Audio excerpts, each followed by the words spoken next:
शाहरुख खान, अजय देवगन और टाइगर श्रॉफ जैसे बॉलीवुड सितारों को नोटिस। मुंबई के बड़े बड़े रेस्टोरेंट्स पर छापेमारी और महज कुछ ही महीनों में 1100 से ज्यादा इंस्पेक्शंस। महाराष्ट्र में इन दिनों एक आईएएस अधिकारी की खूब चर्चा हो रही है और नाम है तुकाराम मुंढे। एक ऐसा अधिकारी जिसकी पहचान ही सख्ती, बेबाकी और नियमों से समझौता न करने वाले अफसर की बन चुकी है। लेकिन आज जिस वजह से तुकाराम मुंढे सुर्खियों में है, उसकी कहानी सिर्फ सेलिब्रिटी नोटिसेस या रेस्टोरेंट रेड्स तक सीमित नहीं है। इसके पीछे करीब 2 दशक का ऐसा प्रशासनिक सफर है जिसमें बार बार हुए ट्रांसफर्स, राजनीतिक विवाद और लगातार एक्शन तीनों साथ साथ चलते रहे हैं। तुकाराम मुंढे महाराष्ट्र कैडर के 2005 बैच के आईएएस अधिकारी हैं। उनका जन्म महाराष्ट्र के बीड जिले के एक किसान परिवार में हुआ। उनका शुरुआती जीवन बिल्कुल साधारण था। खेती किसानी के माहौल से निकलकर पढ़ाई की, यूपीएससी की परीक्षा पास की और आईएएस बने। लेकिन सरकारी नौकरी में आने के बाद उनकी पहचान किसी सामान्य ब्यूरोक्रेट जैसी नहीं रही। जिस भी जगह जिम्मेदारी मिली वहां ग्राउंड पर जाकर काम करना और नियमों का सख्ती से पालन करवाना उनकी वर्किंग स्टाइल का हिस्सा बन गया। उनके शुरुआती कार्यकाल की सबसे चर्चित कहानियों में से एक सोलापुर की है। वहां पानी की समस्या से जूझ रहे इलाकों में उन्होंने काम किया और पानी की उपलब्धता को लेकर कई योजनाओं को जमीन पर लागू करवाने की कोशिश की। इसी वजह से उन्हें वाटरमैन के नाम से भी पहचान मिली। यानी एक तरफ किसान परिवार से निकला अधिकारी, दूसरी तरफ प्रशासनिक व्यवस्था में जाकर पानी जैसी बुनियादी समस्याओं को लेकर काम करने वाला अफसर। यहीं से उनकी अलग छवि बननी शुरू हो गई। लेकिन तुकाराम मुंढे की पहचान सिर्फ उनके काम से नहीं बनी। उनके करियर का एक शब्द लगातार उनके साथ जुड़ता गया, वह है ट्रांसफर।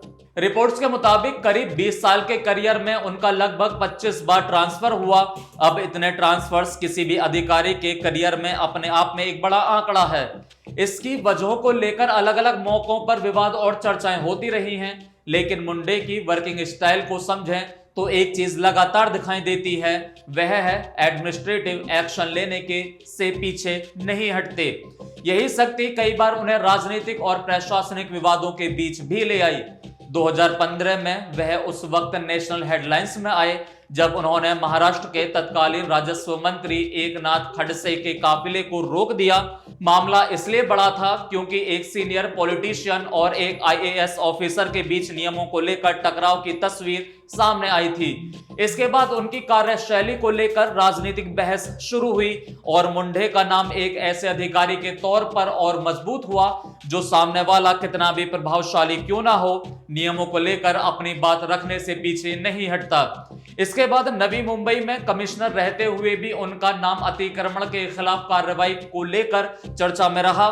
फिर स्वास्थ्य विभाग में जिम्मेदारी मिली तो अस्पतालों की व्यवस्था, कर्मचारियों की अटेंडेंस और डॉक्टर्स की प्राइवेट प्रैक्टिसेस जैसे मुद्दों पर भी सख्ती दिखाई। यानी डिपार्टमेंट बदलते रहे, पोस्टिंग बदलती रही, लेकिन उनकी वर्किंग स्टाइल में ज्यादा बदलाव नहीं आया। और अब आते हैं उस चैप्टर पर जिसकी वजह से तुकाराम मुंढे एक बार फिर चर्चा में है, फूड सेफ्टी। 25 मई 2026 को उन्होंने महाराष्ट्र के फूड एंड ड्रग एडमिनिस्ट्रेटिव यानी एफडीए कमिश्नर का पद संभाला। पद संभालने के कुछ ही दिनों बाद उन्होंने फूड अडल्ट्रेशन और फूड सेफ्टी को लेकर स्टेट वाइड कैंपेन शुरू कर दिया, जिसके बाद महाराष्ट्र के अलग अलग हिस्सों में रेस्टोरेंट्स, होटल्स, फूड एस्टेब्लिशमेंट्स और दूसरे फूड बिजनेसेस की इंस्पेक्शन तेज कर दी गई। और फिर सामने आया वह आंकड़ा जिसने सबसे ज्यादा ध्यान खींचा। करीब 2 महीने में 1100 से ज्यादा इंस्पेक्शन और रेड्स। अब सवाल यह है कि आखिर इन छापों में एफडीए को क्या मिल रहा था? कहीं हाइजीन स्टैंडर्ड्स को लेकर कमियां थी, कहीं फूड स्टोरेज में गड़बड़ी, कहीं एक्सपायर्ड या खराब इंटीग्रेंट्स के सामने इस्तेमाल के आरोप, और कहीं फूड सेफ्टी रूल्स के उल्लंघन पर कार्रवाई की गई।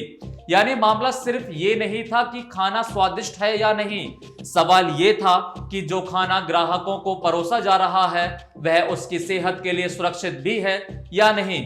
रिपोर्ट्स के मुताबिक इस अभियान के दौरान करीब 49.57 करोड़ रुपए का फूड स्टॉक जब्त किया गया और कई एस्टेब्लिशमेंट्स के लाइसेंस पर भी कार्रवाई हुई। खास बात यह थी कि कार्रवाई सिर्फ छोटे दुकानदारों तक सीमित नहीं रही। मुंबई के कुछ पुराने और मशहूर फूड एस्टेब्लिशमेंट्स भी जांच के दायरे में आए। यानी तुकाराम मुंढे की कार्रवाई से एक संदेश साफ दिखाई दिया, अगर फूड सेफ्टी रूल्स का उल्लंघन हुआ तो एस्टेब्लिशमेंट का नाम कितना बड़ा है इससे ज्यादा फर्क नहीं पड़ता। और शायद इसी वजह से इस पूरी कहानी में बॉलीवुड की एंट्री हुई।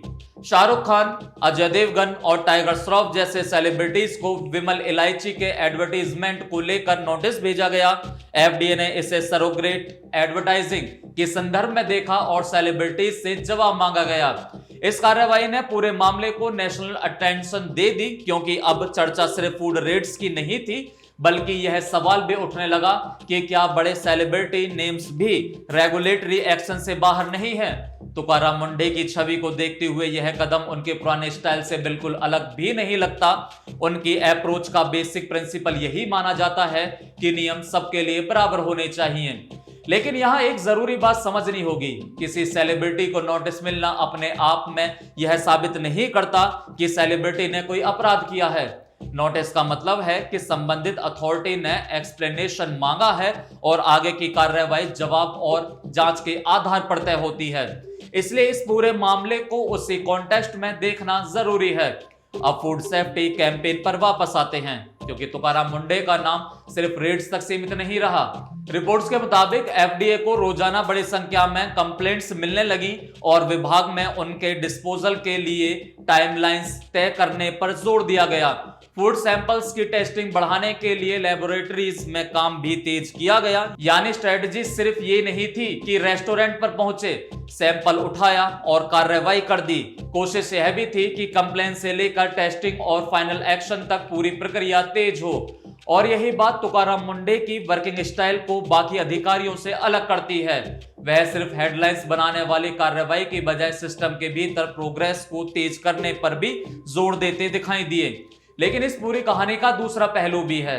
किसी भी रेगुलेटरी ड्राइव में यह सवाल हमेशा रहता है कि कार्रवाई कितनी फेयर है, इंस्पेक्शन के स्टैंडर्ड्स क्या हैं और छोटे बड़े सभी स्टैब्लिशमेंट्स के लिए रूल्स किस तरह लागू किए जा रहे हैं।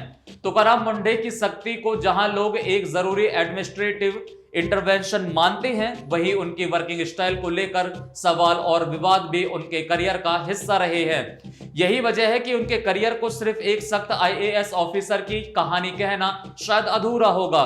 एक तरफ वह किसान परिवार से निकलकर आईएएस बनते हैं, सोलापुर में पानी के काम के कारण पहचान बनाते हैं। दूसरी तरफ उनके करियर में लगातार ट्रांसफर्स होते हैं, कभी पॉलिटिकल कंट्रोवर्सी सामने आती हैं, कभी एडमिनिस्ट्रेटिव एक्शंस को लेकर चर्चा होती है और अब फूड सेफ्टी को लेकर उनका नाम हेडलाइंस में है। अगर उनके पूरे करियर को एक लाइन में समझना हो तो शायद वह ये होगी, पोस्टिंग बदलती रही, डिपार्टमेंट बदलते रहे, लेकिन उनका तरीका कमोबेश वही रहा। और आज महाराष्ट्र में फूड सेफ्टी को लेकर उनकी कार्रवाई इसलिए भी चर्चा में है क्योंकि इसका सीधा संबंध आम आदमी की जिंदगी से है। हम रोज रेस्टोरेंट में खाना खाते हैं, पैक्ड फूड खरीदते हैं, बाहर से स्नैक्स लेते हैं। ऐसे में कंज्यूमर के लिए सबसे जरूरी सवाल यह है कि जो चीज वह पैसे देकर खरीद रहा है वह सुरक्षित है या नहीं। तुकाराम मुंढे की मौजूदा मुहिम इसी सवाल के इर्द गिर्द घूमती दिखाई दे रही है।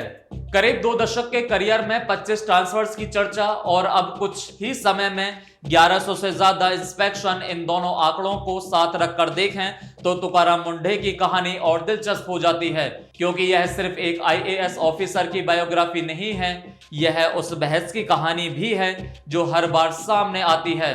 क्या ब्यूरोक्रेसी में ज्यादा जरूरी है सिस्टम के साथ चलना या सिस्टम में जहां गड़बड़ी दिखे वहां सवाल उठाना?